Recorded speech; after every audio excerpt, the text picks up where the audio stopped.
जीवन हमें एक मौका देता है, इसलिए जब भी सही कॉलेज चुनने का समय आए तो सिर्फ मंगलायतन यूनिवर्सिटी आपके बेहतरीन भविष्य और सर्वांगीण विकास के लिए।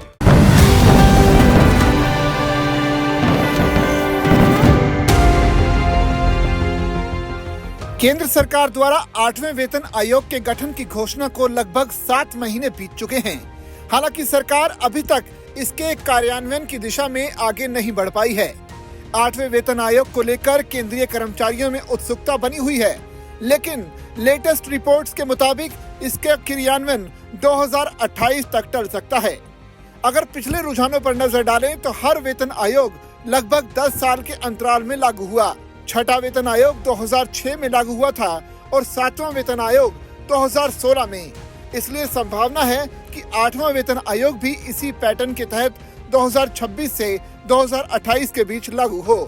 फिलहाल कर्मचारियों को महंगाई भत्ता यानी डीए बढ़ोतरी और अन्य भत्तों के जरिए राहत मिल रही है, लेकिन पूरी वेतन संरचना में बदलाव के लिए उन्हें कुछ और साल इंतजार करना पड़ सकता है। बता दें कि 7 महीने बीत जाने के बावजूद सदस्यों और अध्यक्ष की नियुक्ति अभी भी लंबित है।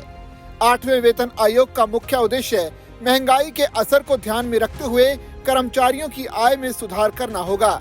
इस आयोग के तहत बेसिक सैलरी, ग्रेड पे, भत्तों और पेंशन संरचना में बदलाव किए जाने की संभावना रहती है। कर्मचारियों का मानना है कि महंगाई की दर और खर्चे के बढ़ने के हिसाब से मौजूदा वेतन संरचना अपर्याप्त है, इसलिए नई सैलरी स्ट्रक्चर की जरूरत महसूस की जा रही है। आयोग का गठन होने के बाद विशेषज्ञ कर्मचारी संगठनों और सरकार से चर्चा कर सिफारिशें पेश करेंगे। हालांकि अभी इस संबंध में सरकार की ओर से कोई आधिकारिक टाइमलाइन सामने नहीं आई है। आर्थिक परिस्थितियों, सरकारी राजस्व और बजटीय दबावों को देखते हुए 8वें वेतन आयोग के क्रियान्वयन में देरी हो सकती है। अगर इसे 2028 तक लागू किया जाता है तो कर्मचारियों को तब तक महंगाई भत्ता और अन्य राहत उपायों के सहारे ही संतुलन बनाना पड़ेगा। ऐसे में केंद्रीय कर्मचारियों और पेंशन भोगियों को कुछ और वर्षों तक इंतजार करना पड़ सकता है। केंद्र सरकार ने इस साल 16 जनवरी को 8वें वेतन आयोग की घोषणा की। राष्ट्रीय संयुक्त सलाहकार परिषद के कर्मचारी पक्ष ने कैबिनेट सचिव को एक मसौदा प्रस्ताव प्रस्तुत किया, जिसमें उनकी प्रमुख मांगे सूचीबद्ध थी। NCJCM सरकार और उसके कर्मचारियों के बीच संवाद एक मंच है, विशेष रूप से साझा हित और कर्मचारी कल्याण के मामलों पर। तब से 8वें वेतन आयोग पर अधिक प्रगति नहीं देखी गई।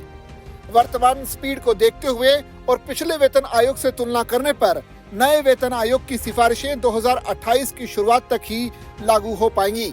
ऐसा इसलिए है क्योंकि 7वें वेतन आयोग के मामले में आधिकारिक अधिसूचना की तारीख से लेकर कार्यान्वयन की तारीख तक 27 महीने लग गए थे।